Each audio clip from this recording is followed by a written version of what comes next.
বন্ধুরা, আমি হাসনাত। তোমরা দেখছো আমার চ্যানেল ম্যাট্রিক্স বাই হাসনাত। তো বন্ধুরা, রেলওয়ে গ্রুপ ডি এবং এনটিপিসি খুব গুরুত্বপূর্ণ কিছু অঙ্ক নিয়ে আলোচনা করব। আশা করছি এগুলো তোমাদের আগামী পরীক্ষাতে কাজে দেবে। আর এই ধরনের অঙ্ক কিন্তু একটু প্র্যাকটিস করবে। এই ধরনের অঙ্ক খুব সহজ এবং ইজিলি অ্যান্সার বের করা যায়। চলো শিখে নিই। প্রথম প্রশ্ন এরকম আছে, যদি চক্রবৃদ্ধি সুদের হারে 2 বছরের সুদ আসলের 2.25 গুণ হয়, তবে চক্রবৃদ্ধি সুদের হার কত? দেখো, সুদের হার এই গুণ দিয়ে যদি বলা থাকে তাহলে বের করার একটা সহজ নিয়ম আছে। নিয়মটা হচ্ছে সুদের হার সমান সমান বেস ইন্টু 100 মাইনাস 100। এবার তোমাকে এখানে খুঁজতে হবে বেস কত। বেস বের করার নিয়ম হচ্ছে এই যে গুণ বলেছে না, একে পাওয়ারের 2 নিয়ে আসো। দেখো, আমরা 2.25 একে কি বলতে পারি, দশমিক তুলে দিলে নিচে 100 আসে। ওয়েট, আমাকে 225 মানে 15 স্কোয়ার আর 100 মানে হচ্ছে 10-এর স্কোয়ার। তার মানে এইটাকে আমরা বলতে পারি 15/10 তার হোল স্কোয়ার। পাওয়ারে 2 আনলাম কেন? কারণ বছরটা 2 বলেছে। বছর 3 বললে পাওয়ারে 3 আনবো, বছর 4 বললে পাওয়ারে 4 নিয়ে আসবো। এবার এই ভেতরে যেটা পেলে এইটাই হচ্ছে বেস। ভেতরে যেটা পেলাম এটাই বেস, বাস। তাহলে এই ফর্মুলাতে বসিয়ে দাও। বেসের মান হচ্ছে 15/10 ইন্টু 100 মাইনাস 100। তাহলে আমরা পাই কি, 10-এর সঙ্গে 100 কেটে দাও 10, তার মানে 15×10, এটা হবে 150, এটা হবে মাইনাস 100 অর্থাৎ 50। তো 50% এটাই হচ্ছে সঠিক উত্তর। মনে রাখার বিষয়, তো মনে রাখবে, এগুলো প্র্যাকটিস করো, ইজিলি তোমরা এগুলো করতে পারবে। চলো নেক্সট কোশ্চেনে যাই। দেখো, বলেছে কমল একটি কাজ 18 দিনে করতে পারে। বিমল কমলের থেকে 50 বেশি দক্ষ। একই কাজ করতে বিমলের কতদিন সময় লাগবে? দেখো, এই ধরনের অঙ্কের ক্ষেত্রে সবসময় একজন তো বলাই আছে আর অন্যজনের চেয়েছে। তো কমল যেটা বলা আছে সেটা লিখব, ইনটু একটা দাগ দেব। এবার উপরে সবসময় 100 হয়, উপরে সবসময় 100, আর নিচে কি হবে, যেহেতু 50% বেশি, তো 50% বেশি মানে কি 150% হয়ে গেল, তো নিচে হবে 150। এইটুকু কাজ যদি তুমি শিখে যাও বা করতে পারো তাহলে অ্যান্সার ইজিলি হয়ে যাবে, এক লাইনই হয়ে যায়। আর ক্যালকুলেশন তো অনেক সময় করার দরকার হয় না। চলো, এটা 50 দিয়ে কাটলে 2, এটা 50 দিয়ে কাটলে 3, 3-এর সঙ্গে এটা কাটলে 6, তার মানে 12 ঘন্টা। এটা বিমল করবে 12 ঘন্টায়। এটা সব সময় হয় কিন্তু, ঠিক আছে। কি করবে, কমল ইন্টু উপরে 100 সবসময় আর নিচে 100। এবার যদি 50 বেশি বলে তো প্লাস 50, যদি 50 কম বলতো তো নিচে হতো মাইনাস 50। অ্যান্সার আমরা হয়ে যেত, এটাই বিমলের অ্যান্সার পেয়ে যাবে তোমরা সব সময়। তো এগুলো মনে রাখবে। দেখো, সব ধরনের অঙ্কেরই ট্রিক্স হয়, আবার যেটার হয় না সেটাও খুব সহজে বের করা যায়, সেটা শিখতে হবে আমাদেরকে। নেক্সট, একজন পুরুষ ও একজন বালক একসাথে 42 দিন একটি নির্দিষ্ট পরিমাণ হরণ কাজ করতে পারে। তাদের কাজের বেগের অনুপাত হচ্ছে 8:7। যদি বালক একা কাজ করে তাহলে কাজটি কত দিনে শেষ হবে?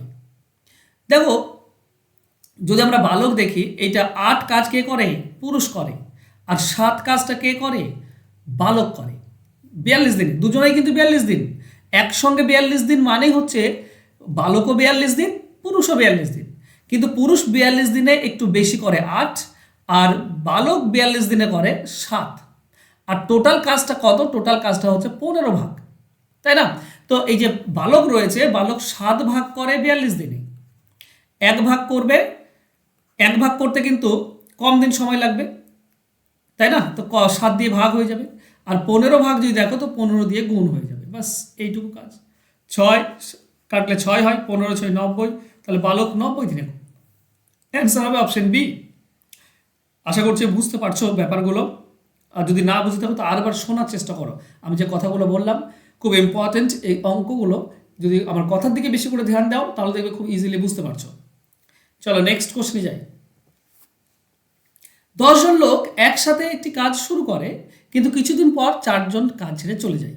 ফলস্বরূপ কাজটি 40 দিনের পরিবর্তে 50 দিনে, মানে মোট 40 দিনে শেষ হওয়ার কথা ছিল, কিন্তু ওই যে 4 জন চলে গিয়েছে তার জন্য মোট 50 দিন লেগেছে।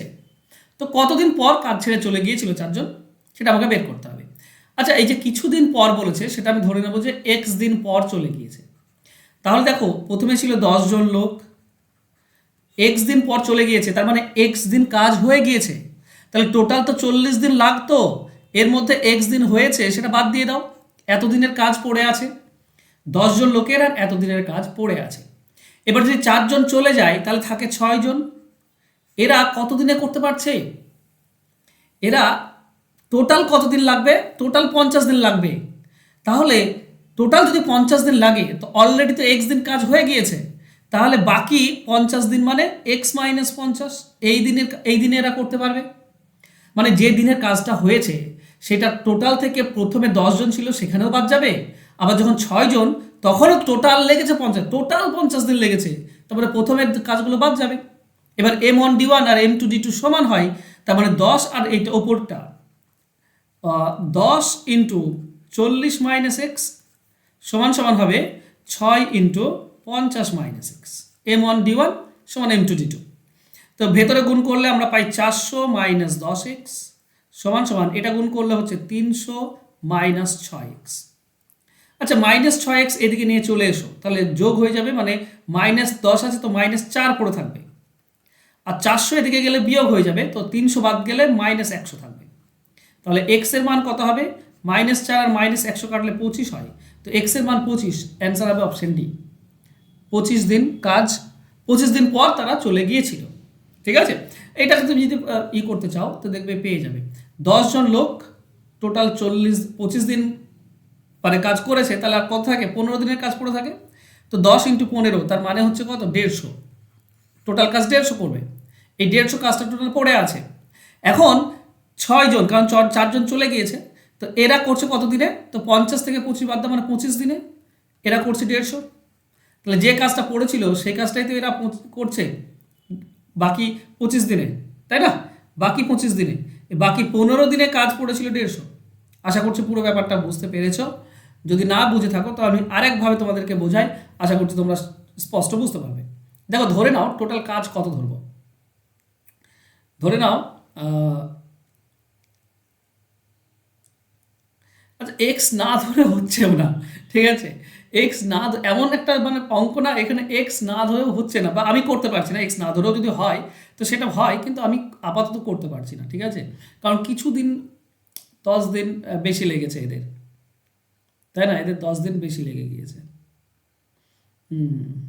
না ভাই, আমি এর থেকে নর্মাল উপায় করতে পারছি না, যেটা দেখালাম সেই উপায় হচ্ছে, আর এখন ভাবতেও পারছি না। চলো নেক্সট 5 নম্বর কোশ্চেন। এক ব্যক্তি 368 টাকা দিয়ে চাল ও ডাল ক্রয় করলো। চাল ও ডালের পরিমাণের অনুপাত হচ্ছে 2:3 এবং সমপরিমাণ ডাল ও চালের মূল্যের অনুপাত হচ্ছে 4:5। তবে ওই ব্যক্তি কত টাকা চাল ক্রয় করেছে? দেখো ব্যাপারটা বোঝো, প্রথমে যে অনুপাতটা আছে এটা পরিমাণের অনুপাত।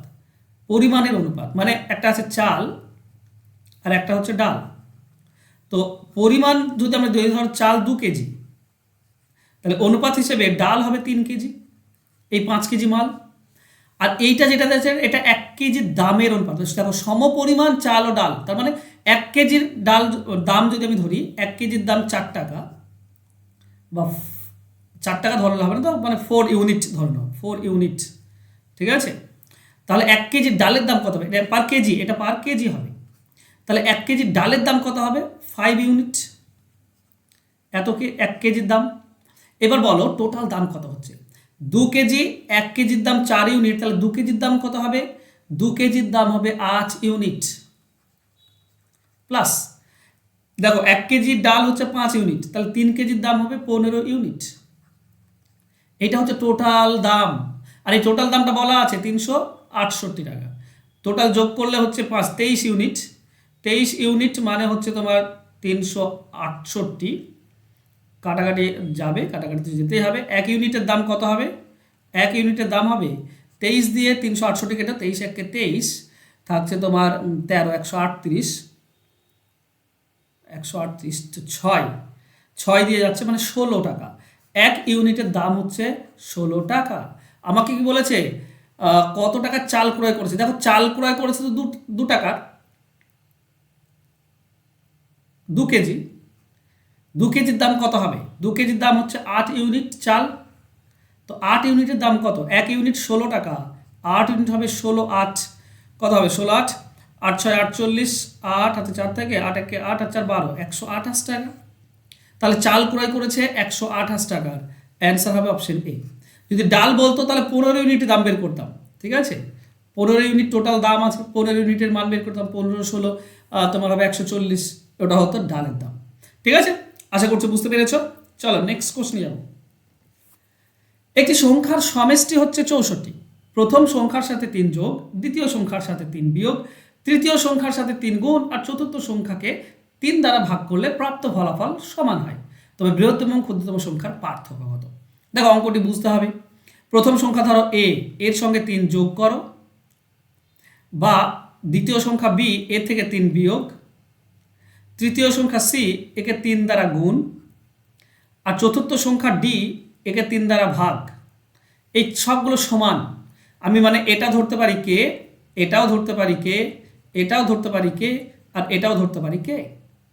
আচ্ছা, a প্লাস 3 যদি কে হয় তাহলে a এর মান কত হবে? এর মান হবে কে মাইনাস 3। তিনটা এদিকে আসলে মাইনাস হয়ে যায়, ঠিক। আচ্ছা, b এর মান কত হবে? b হবে মাইনাস 3, এদিকে আসলে প্লাস হয়, কে প্লাস 3। c এর মান কত হবে? c এর মান দেখো 3টা নিচে চলে আসবে, তো কে ডিভাইডেড বাই 3। আর ডি এর মান কত হবে? ডি হবে 3 আর কে গুণ হয়ে যাবে, তার মানে 3k।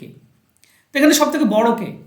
দেখো কে থেকে 3 বিয়োগ, কে থেকে 3 যোগ, এ হচ্ছে ছোট। কে কে 3 দিয়ে ভাগ, কে কে 3 দিয়ে ভাগ, এটা হচ্ছে সব থেকে ছোট, এটা হচ্ছে স্মলেস্ট, সব থেকে ছোট, ভাগ করলে ছোট হয়। আর কে এর সঙ্গে 3 গুণ, এটা হচ্ছে বিগেস্ট, এটা হচ্ছে সব থেকে বড়, তাই না? এটা হচ্ছে সব থেকে বড়। এবার খেয়াল করো তো, এ বি সি ডি মানে সংখ্যা 4টি যদি যোগ করি তাহলে সমষ্টি কত? 64। দেখো এর মান কত? এর মান হচ্ছে কে মাইনাস 3। বি এর মান কত? K plus 3। সি এর মান কত? কে বাই 3। ডি এর মান কত? 3k। এই সবগুলো হচ্ছে 64। দেখো এখানে যদি লসাগু করি তো নিচে 3 আছে, 3 লসাগু হবে, তার মানে আমরা পাবো 3k minus 9 plus 3k plus 9।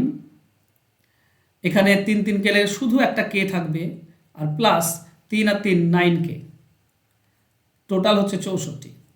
দেখো এই প্লাস 9 মাইনাস 9 কেটে যাচ্ছে, 3k আর 3k 6k, 6 আর 1 7k, 7 আর 6 16k, উপরে পাচ্ছি 16k সমান সমান এই 3 আর 64 গুণ হয়ে যাবে, তো 64 ইন্টু 3, 16 সঙ্গে 64 কাটলে 4, তার মানে কে এর মান হচ্ছে 12। কে এর মান 12। তাহলে সব থেকে ছোট সংখ্যা কে হবে? কে বাই 3, মানে কে বাই 3 মানে 12/3 অর্থাৎ 4, এটা হচ্ছে ছোট, এটা হচ্ছে সি এর মান। আর 3k এটা হচ্ছে বড়, 3 ইন্টু কে মানে হচ্ছে 12, 12 তার মানে হচ্ছে 36, এটা হচ্ছে সব থেকে বড় সংখ্যা।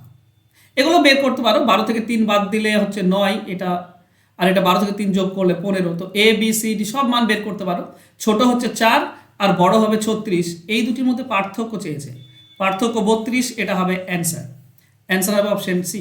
একটু বড় হলো না, কিন্তু হবে, সব অঙ্ক ছোট হয় না ভাই, কয়েকটা অঙ্ক বড় হবে। ওকে। আচ্ছা, রেলওয়ে গ্রুপ ডি এর একটা নতুন ব্যাচ, যেটা 1 মার্চ মানে এই মাসেই শুরু হয়েছে। এখানে 6 দিন লাইভ ক্লাস হয়, সমস্ত ক্লাস রেকর্ডেড পাবে, সিলেবাস ভিত্তিক ক্লাস, চ্যাপ্টার ধরে ক্লাস, সপ্তাহে 3টি করে মক টেস্ট দিতে পাবে, মাত্র 299 টাকা হচ্ছে কোর্স ফি। এই যে ফোন নাম্বার, এই ফোন নাম্বারে যোগাযোগ করে ভর্তি হতে পারো। ক্লাস কিন্তু 1 মার্চ থেকে শুরু হয়েছে, মক টেস্ট চলছে আর চ্যাপ্টার ধরে ধরে ক্লাস চলছে। রাত্রি 10টার সময় ক্লাস হয়, 10 PM ক্লাস হয়, আর সোম থেকে শনি, ঠিক আছে। মানডে টু স্যাটারডে রাত্রি 10টার সময় ক্লাস হয়, 1 ঘন্টা করে লাইভ ক্লাস, আর রেকর্ডেড ক্লাস থাকে, পিডিএফ ফাইলে সমস্ত কিছুই দেওয়া হয়। ওকে, তো আশা করছি তোমরা ভর্তি হবে। আজকে ক্লাস আশা করছি তোমাদের উপকারে লাগবে। যদি ভালো লাগে তো অবশ্যই লাইক, কমেন্ট এবং শেয়ার করো। আর যারা এখনো সাবস্ক্রাইব করনি চ্যানেলটিকে প্লিজ সাবস্ক্রাইব করে নাও। দেখা হবে নেক্সট ক্লাসে। ধন্যবাদ।